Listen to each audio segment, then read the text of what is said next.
Assalamualaikum warahmatullahi wabarakatuh. Saya Alia Zafirah binti Abdul Rahim daripada kumpulan 4 dan rakan kumpulan saya akan mengupas topik pengubahan ciptaan Allah iaitu pembedahan plastik. Saya akan menerangkan terlebih dahulu objektif bagi kajian ini. Tujuan utama kajian ini dilakukan adalah untuk mencapai objektif berikut.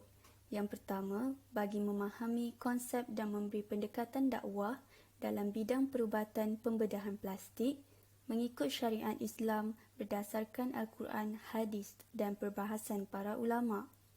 Yang kedua, bagi memberi penerangan kepada seluruh umat Islam tentang hukum sebenar pembedahan plastik.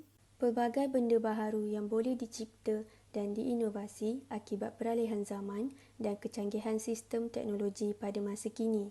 Dalam meniti arus kemodenan, bidang perubatan juga mengalami perkembangan yang sama. Pemindahan organ, pembedahan plastik untuk kecantikan dan sebagainya sudah mampu dilakukan oleh para doktor. Bersandarkan Al-Quran, Allah SWT melarang para hamba-Nya dari melakukan apa-apa pengubahan terhadap makhluknya. Nabi SAW juga melarang umatnya mengubah ciptaan Allah SWT seperti pembedahan plastik. Pembedahan plastik dilakukan pada zaman kini atas beberapa tujuan.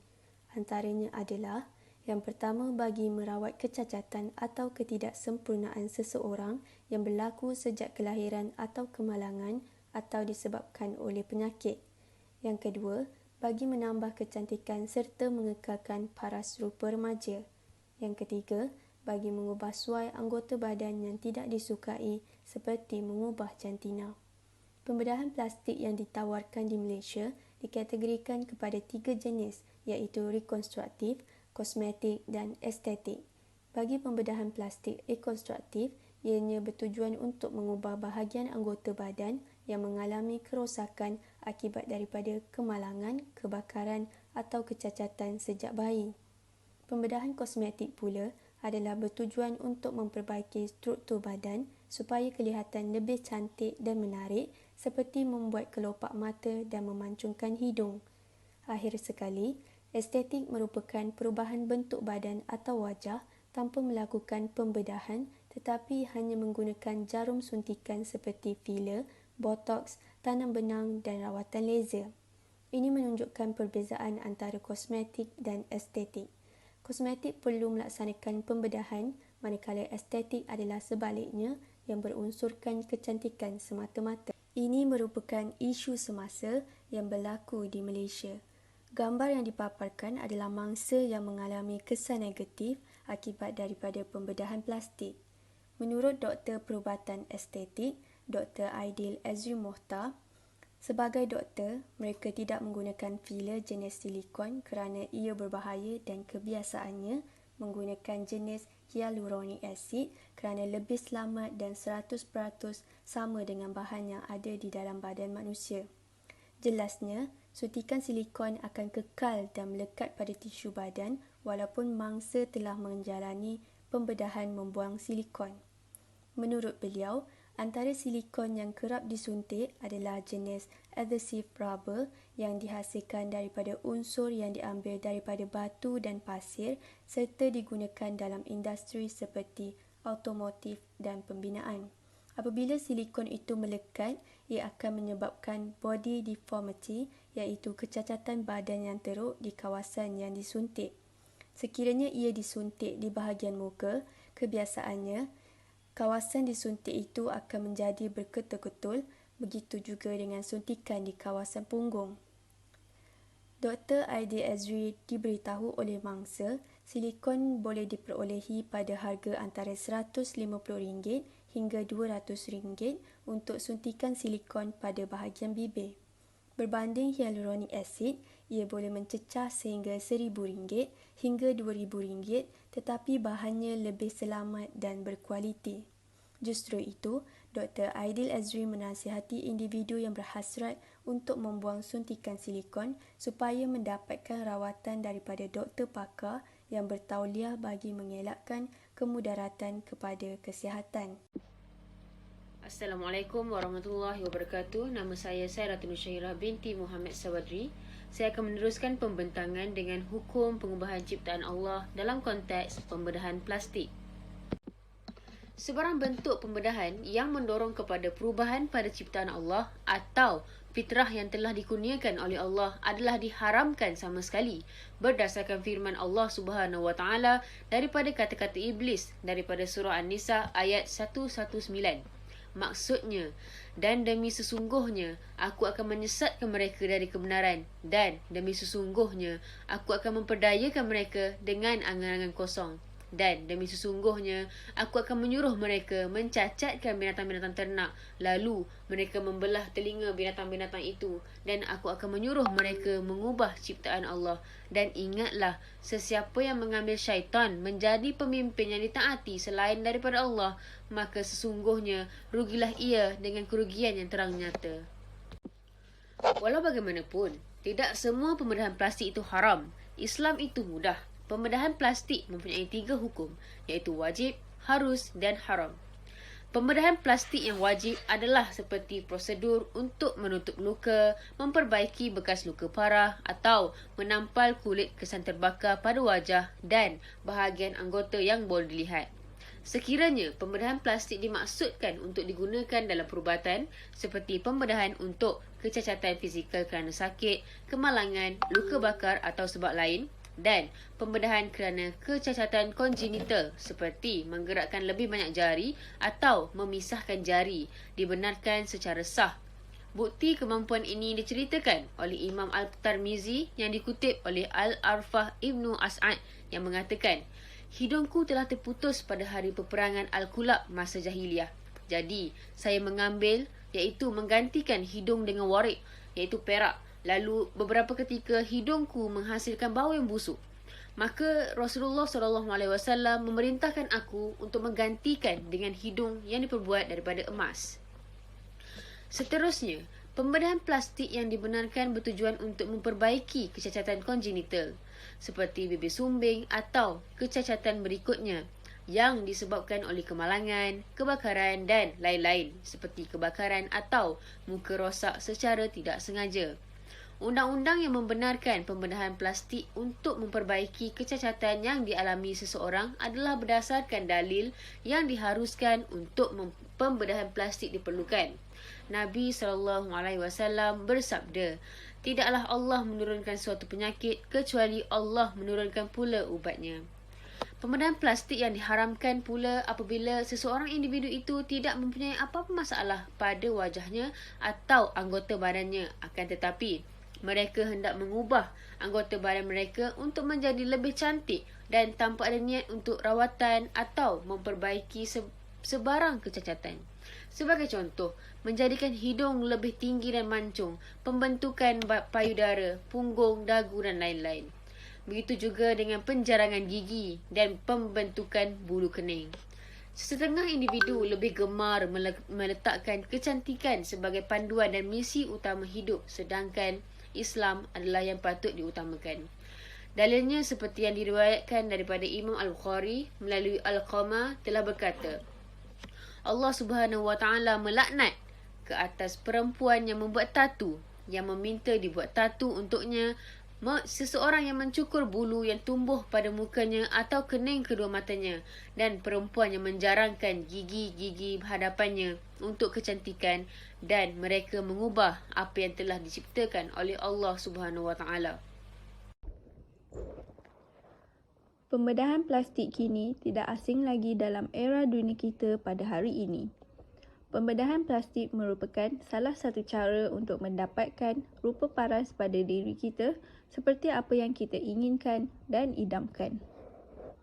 Pembedahan plastik boleh berlaku dengan cara yang baik. Terdapat beberapa kesan positif hasil daripada pembedahan plastik. Antaranya ialah faedah melalui fizikal dan faedah melalui psikologi. Kesan positif yang pertama ialah mengembalikan semula fungsi anggota badan individu tersebut. Bagi individu yang mempunyai masalah kecacatan pada anggota badan, pembedahan plastik mampu mengembalikan semula fungsi anggota kepada individu tersebut. Antara kecacatan yang boleh menyebabkan hilangnya fungsi anggota badan ialah mereka yang telah terlibat dengan kemalangan dan kehilangan sebahagian dari anggota badan mereka yang menyebabkan kecacatan kekal pada diri mereka. Golongan seperti ini akan memberi kesan yang positif kepada mereka jika mereka menjalani pembedahan plastik kerana ia dapat mengembalikan semula fungsi anggota badan individu tersebut. Kesan positif pembedahan plastik yang kedua ialah dapat mengembalikan kesempurnaan fizikal individu tersebut. Pembedahan plastik sangat membantu bagi mereka yang mengalami kecacatan pada fizikal mereka. Antara contoh individu yang memerlukan pembedahan plastik kerana kecacatan pada fizikal mereka ialah mereka yang mengalami pesakit mastektomi, kanak-kanak yang dilahirkan dengan bibir yang sumbing, dan juga individu-individu yang mengalami parut yang kekal sehingga boleh mengaibkan mereka. Akibat dari kecacatan yang kekal seperti yang telah dinyatakan, individu yang mengalami masalah seperti ini dapat mengembalikan semula kesempurnaan fizikal mereka seperti manusia-manusia lain di atas muka bumi ini setelah melakukan pembedahan plastik. Kesan positif yang terakhir ialah dapat memberi keyakinan kepada individu tersebut. Pembedahan plastik akan memberikan harga diri yang tinggi kepada seseorang individu yang mengalami masalah kecacatan. Mereka akan lebih yakin kepada diri mereka sendiri setelah memperbaiki masalah yang terdapat pada diri mereka. Secara realistiknya, individu yang menyukai badannya akan memiliki keyakinan diri yang sangat tinggi.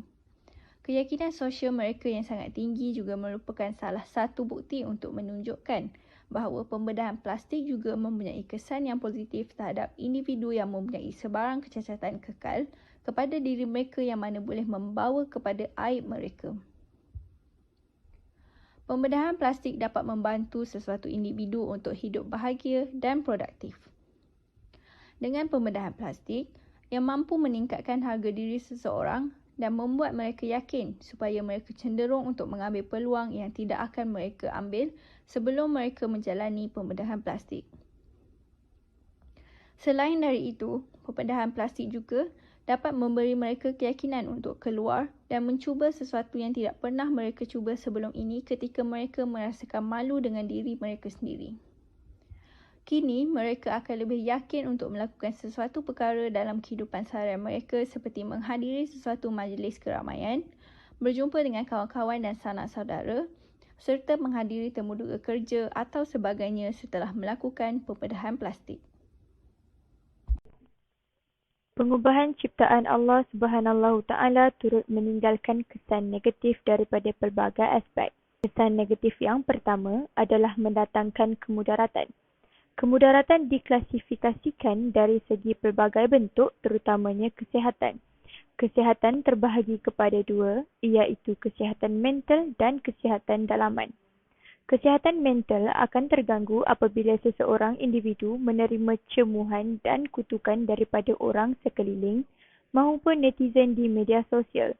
Hal ini dapat mengakibatkan individu berkenaan mengalami tekanan atau depresi. Seperti yang kita sedia maklum, depresi adalah penyakit yang amat dikhawatiri oleh segenap lapisan masyarakat kerana sesetengah individu yang mengalami depresi menjurus kepada melakukan perkara yang mencederakan diri, seperti bunuh diri. Contoh terdekat yang boleh kita jadikan rujukan seperti artis di Korea Selatan yang sering mengalami depresi akibat buli cyber yang berleluasa sehingga mereka mengambil keputusan untuk membunuh diri.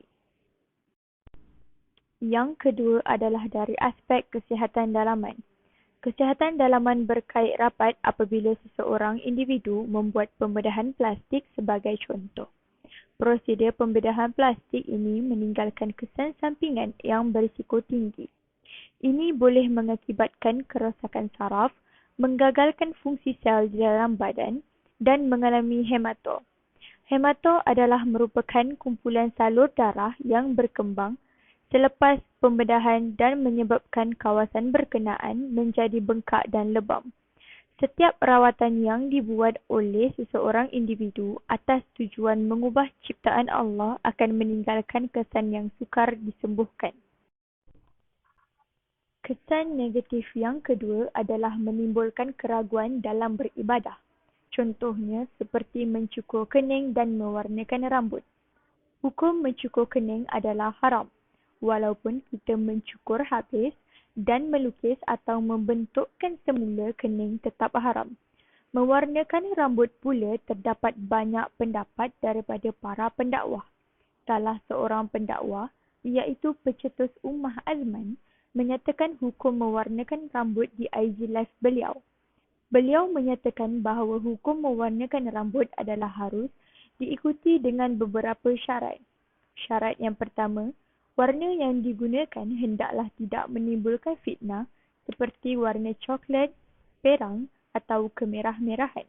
Yang kedua ialah bahan yang digunakan di dalam pewarna rambut itu sendiri hendaklah mesra wuduk. Mesra wuduk bermaksud bahan tersebut tidak menghalang air diserap masuk ke dalam rambut. Yang ketiga, bahan di dalam pewarna itu tidak memudaratkan diri pengguna tersebut. Kedua-dua perkara tersebut amat menimbulkan keraguan dalam melakukan ibadah. Adakah ibadah diterima atau sah apabila seseorang individu itu melakukan perkara sebegitu? Oleh yang demikian, sebelum mengambil langkah untuk melakukan perkara yang dinyatakan, hendaklah kita memastikan perkara tersebut tidak haram supaya kita dapat melakukan ibadah dengan tenang tanpa ada keraguan. Kesan negatif yang terakhir adalah menyukarkan pengurusan apabila seseorang itu meninggal dunia. Perkara ini dapat difokuskan kepada individu yang menukar jantinanya.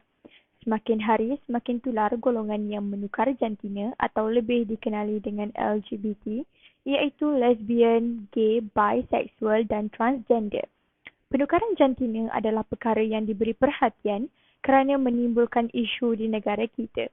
Isu yang popular apabila individu yang asalnya lelaki menukarkan jantinanya kepada wanita memasuki tandas awam wanita di tempat-tempat awam seperti di pusat membeli belah, taman rekreasi dan stesen minyak.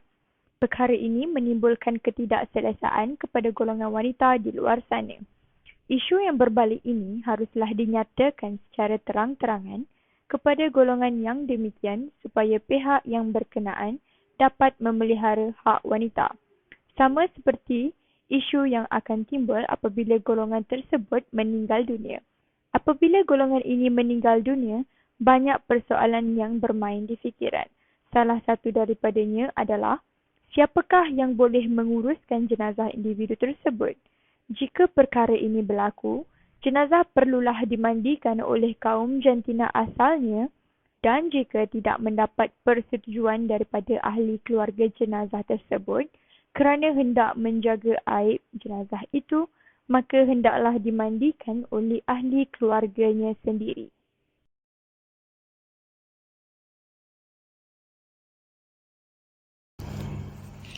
Untuk kesimpulannya, daripada dapatan kajian ini menunjukkan bahawa pengubahsuaian dalam ciptaan Allah SWT adalah sesuatu yang diperbolehkan dalam konteks memperelokkan dan mengembalikan semula fungsi, bentuk dan rupa anggota badan sama ada wajah, jari jemari dan sebagainya.